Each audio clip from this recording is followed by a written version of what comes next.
नमस्कार दोस्तों।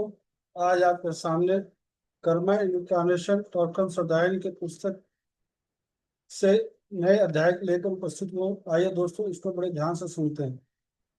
अध्याय 9वां, साझा कर्म। यह ध्यान रखना जरूरी है कि एक प्रबुद्ध मनुष्य के लिए मेरा कर्म या उसका कर्म जैसे कोई चीज नहीं होती। यह एक ही कर्म है और हम धरती के जीवन को बेहतर बनाने के लिए जो कुछ भी करते हैं वो हमारे और पूरे कर्म के लिए अच्छा होता है। और हम हर पल दूसरों के कामों में भागीदार होते हैं और हर दूसरा इंसान भी ऐसा करता है। हम अपने सही कर्मों से जीवन की परिस्थितियों को बेहतर बनाते हैं। दूसरे भी ऐसा करते हैं। हम अपने गलत कर्मों से दुनिया के दुखों को बढ़ाते हैं और दूसरे भी ऐसा करते हैं। एक बार जब हम यह समझ जाएंगे कि दुनिया के कर्म हम सभी के साझा हैं, तो हम में से प्रत्येक व्यक्ति इस ग्रह के जीवन को बेहतर बनाने के लिए सामंजस्य प्रयास करेगा।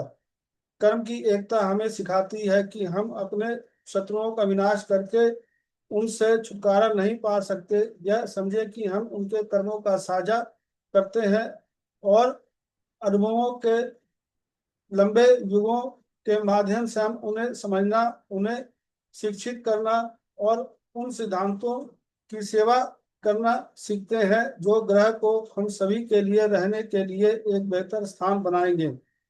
हम अपने पारिवारिक और सामूहिक कर्मों को भी साझा करते हैं। यदि कोई समूह सर्वोच्च सिद्धांतों के प्रति समर्पित है तो वह भौतिक, भावनात्मक और मानसिक क्षेत्रों में संसार के कर्मों के शुद्धिकरण का केंद्र बन जाता है। ऐसा समूह उन लोगों के और निकट पहुंचता है जो सचेतन रूप से संसार के कर्मों का उपयोग मानवता के हृदय में विद्यमान सर्वोत्तम गुणों को प्रकट करने के लिए करते हैं। इससे हमें यह शिक्षा मिलती है कि हमें संसार के कर्मों का न्यूनतम करने का तथा सहयोग, सद्भावना, सही कार्यों पर नियंत्रण प्राप्त करना होगा। यह महत्वपूर्ण है कि हम सभी स्कूलों में अपने बच्चों पर इन विचारों को प्रभाव डालें, क्योंकि सच्ची विश्व नागरिकता ऐसे प्रशिक्षण से उभर सकती है।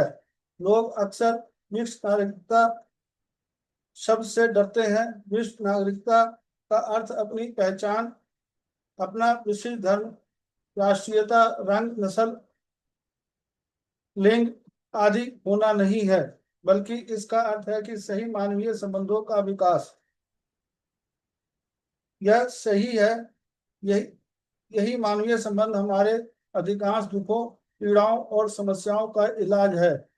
यह एक विज्ञान और उन्नत मानवता इस विज्ञान का अनुवाद कर सकते हैं और इसे जीवन के सभी क्षेत्रों में लागू कर सकते हैं। अगर हम धरती के दुखों को कम करना चाहते हैं तो दुनिया के सभी बच्चों को सबसे पहले मानवीय संबंधों का विज्ञान, उसकी सभी बारीकियों और व्यवहारिकता के साथ सिखाना होगा।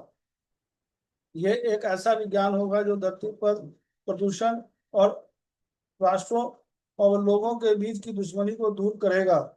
यह सार्वभौमिक सहयोग का मार्ग प्रशस्त करेगा। सही संबंधों का विज्ञान युगों युगों के संचित कर्मों का व्यवहारिक रूप से क्षय है।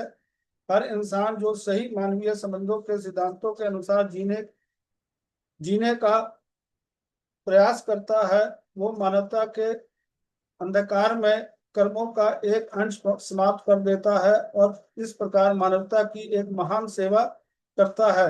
इतिहास के इस समय में जब विश्व समुदाय बन रहा है, यह आवश्यक है कि लोग विश्व के लिए एक नया संविधान विकसित करें और नया संविधान सही मानवीय संबंधों की नींव पर लिखा जाएगा।